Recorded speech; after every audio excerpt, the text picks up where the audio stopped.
The winter of 1939 in northern Europe was particularly harsh. The forests of Karelia were covered in a thick, dead silence. Rivers and swamps turned into icy plains. It is difficult for people to live here even in peacetime. But at the end of November, this land became the arena for one of the most dramatic and surprising wars of the 20th century. A war in which tiny Finland was able to stop the giant Soviet Union. This story begins long before the first shots were fired. After the collapse of the Russian Empire, Finland gained independence. The new state was building its path, and although relations with the USSR remained tense, no one wanted direct conflict. But in the late 1930s, the world began to rapidly slide towards catastrophe. Germany attacked Poland, England and France declared war on Hitler, and Europe plunged into chaos. The USSR, having concluded the Molotov-Ribbentrop Pact, occupied the eastern territories of Poland and began to exert pressure on the Baltic states. Leningrad, a huge industrial and cultural center of the USSR, was too close to the Finnish border, only 32 kilometers away.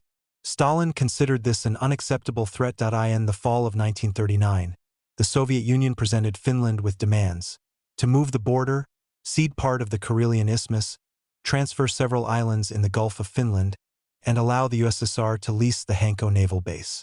In return, Moscow was promised a large territory in eastern Karelia, but it was sparsely populated and poor.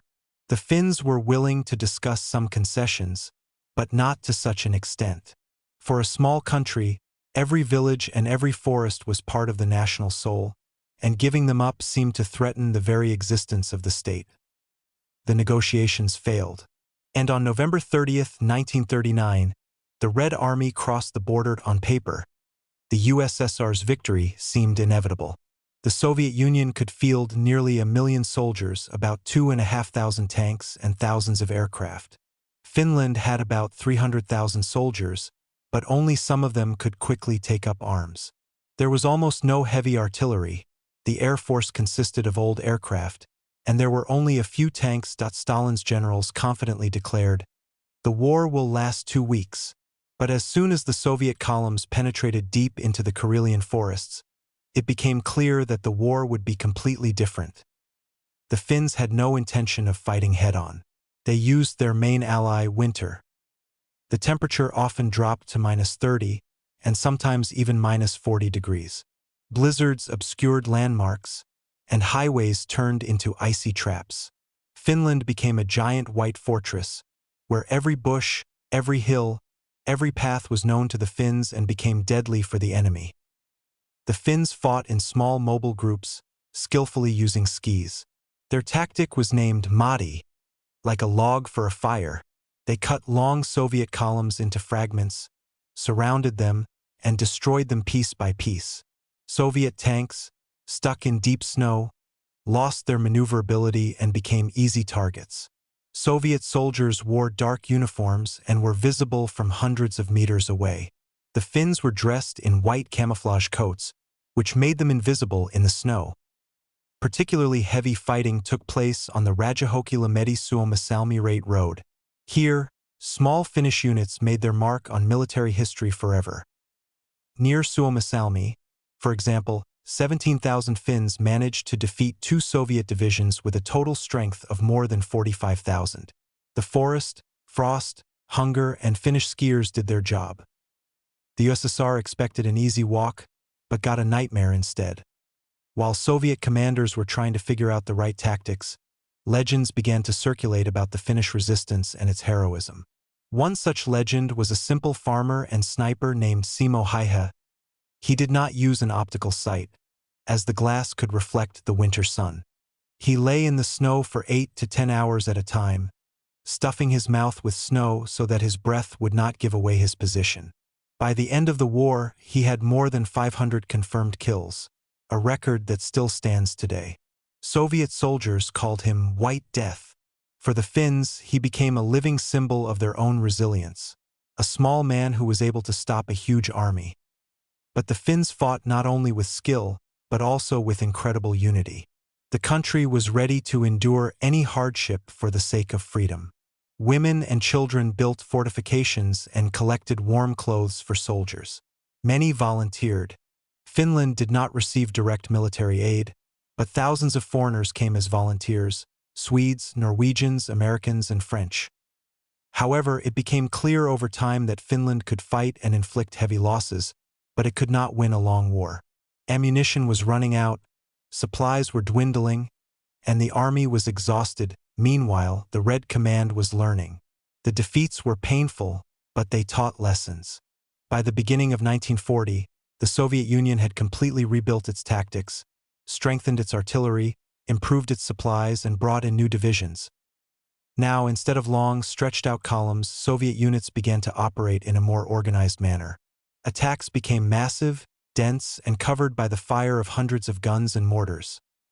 The main line that had to be broken through was the Mannerheim Line, a complex of long-term fortifications on the Karelian Isthmus.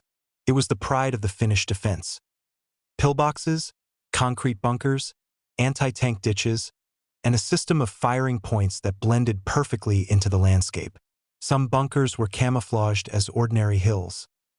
Initially, the line withstood the attacks, but by February 1940, after fierce fighting, constant assaults, and artillery bombardments, Soviet troops were able to break through it in several places. The Finnish army understood that it was becoming increasingly difficult to hold their positions. Every day brought heavier and heavier losses. Ammunition was running critically low. Even food supplies were delivered with incredible effort. On March 13, 1940, Finland signed the Moscow Peace Treaty. It lost about 11% of its territory, part of the Karelian Isthmus, the cities of Viborg, Sortavala, Lahdenpohja, several islands in the Gulf of Finland, and part of Lapland. More than 400,000 Finns, almost a tenth of the population, were forced to leave their homes and move deeper into the country. But most importantly, Finland retained its independence. The small country stood up to the giant, and although it was forced to cede part of its land, it retained its state sovereignty, the very thing for which it had fought this war. However, the consequences of the war were serious. Despite its victory, the Red Army was confronted with its own weaknesses: problems of management, lack of training, tactical errors, and ineffective commanders. These lessons became critically important when, in June 1941, a new and far more terrible war began, the German Operation Barbarossa. Finland became a symbol of resilience and resistance.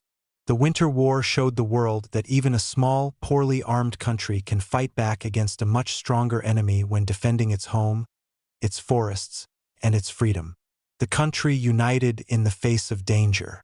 The people did the impossible. And even though the Winter War lasted only 105 days, it left its mark for decades to come. It was a war in which little Finland proved that the size of an army does not always determine the outcome. Sometimes it is the spirit of the people that decides. Resilience, courage, and the desire to live free whatever the cost.